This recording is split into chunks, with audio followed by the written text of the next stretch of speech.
গত সপ্তাহে ভারত তার জনপ্রিয় বাহন মোটরসাইকেলের ওপর থেকে আবারও আমদানি শুল্ক কমিয়েছে। এর মধ্য দিয়ে দেশটিতে আমেরিকার কোম্পানির তৈরি বাইক হার্লে ডেভিডসনের রপ্তানি আরও সহজ হয়েছে। এটিকে প্রেসিডেন্ট ডোনাল্ড ট্রাম্পের শুল্ক হুমকি থেকে বাঁচতে দিল্লির প্রতিরোধমূলক পদক্ষেপ হিসেবে দেখছেন বিশ্লেষকরা। এছাড়া এর মাধ্যমে দিল্লি আমেরিকার পরবর্তী কোনো শুল্ক হুমকি এড়ানোর প্রত্যাশা করছে বলেও মনে করেন তারা। বিশ্বের জনপ্রিয় motorcycle brand American Harley Davidson. এশিয়ার দেশগুলোর মধ্যে হার্লের অন্যতম বড় বাজার ভারত। এছাড়া আমেরিকার বাণিজ্যের অন্যতম অংশীদারও দেশটি। গত বছর ভারতে ওই কোম্পানির মোটরসাইকেল রপ্তানি ছিল $30 লাখ। কিন্তু দীর্ঘদিন ধরে হার্লের ওপর অন্যায্য শুল্ক আরোপ করে রাখে ভারত। তবে ট্রাম্প আবারও হোয়াইট হাউসে ফিরে আসার পর সেই অবস্থান থেকে ফিরে এসেছে ভারত সরকার।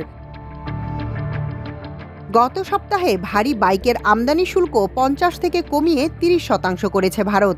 এছাড়া ছোট বাইকগুলোর ক্ষেত্রে আমদানি শুল্ক 50 থেকে কমিয়ে 40% করা হয়। হোয়াইট হাউসে ফিরে আসার পর ডোনাল্ড ট্রাম্প আমেরিকার প্রতিবেশী ও মিত্র দেশগুলোর পাশাপাশি বড় প্রতিদ্বন্দ্বী চীনের বিরুদ্ধে বাণিজ্যিক পদক্ষেপ নেওয়ার উদ্যোগ নিয়েছেন। ভারত আশা করছে শুল্ক কমিয়ে তারা খেলায় এগিয়ে রয়েছে। তবে ট্রাম্প কি দিল্লির শুল্ক কমানোয় সন্তুষ্ট হবেন নাকি বাণিজ্যিক পদক্ষেপ নিয়ে আলোচনা এখন চলবে সেটি ঠিক হয়নি বলে মনে করেন বিশ্লেষকরা। দিল্লি ভিত্তিক think tank global trade research ইনস্টিটিউটের প্রতিষ্ঠাতা অজয় শ্রীবাস্তব বলেছেন, কানাডা ও মেক্সিকো তো একরকম আমেরিকার দুই বাহু। যদি তিনি তাদের বিরুদ্ধে পদক্ষেপ নিতে পারেন তবে সহজেই ভারতের বিরুদ্ধেও পদক্ষেপ নিতে পারবেন। গত মাসের শেষে ফোনালাপে আমেরিকার প্রেসিডেন্ট ডোনাল্ড ট্রাম্প ভারতের প্রধানমন্ত্রী নরেন্দ্র মোদীকে আরও বেশি অস্ত্র কেনার জন্য চাপ দেন।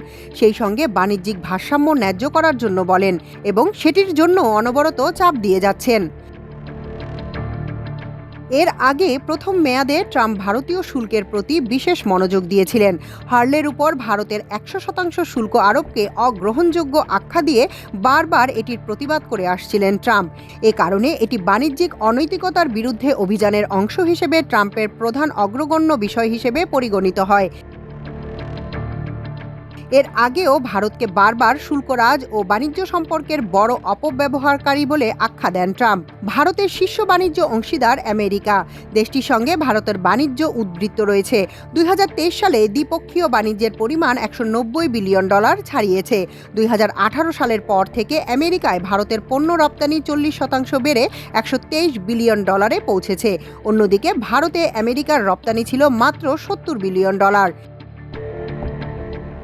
এদিকে মোটরসাইকেলের বাইরেও স্যাটেলাইট গ্রাউন্ড ইনস্টলেশনের আমদানি শুল্ক সম্পূর্ণভাবে বাতিল করেছে ভারত।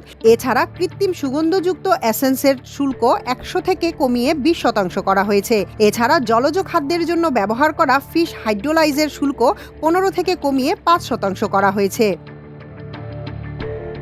তাহমিনা তাসির, আমার দেশ।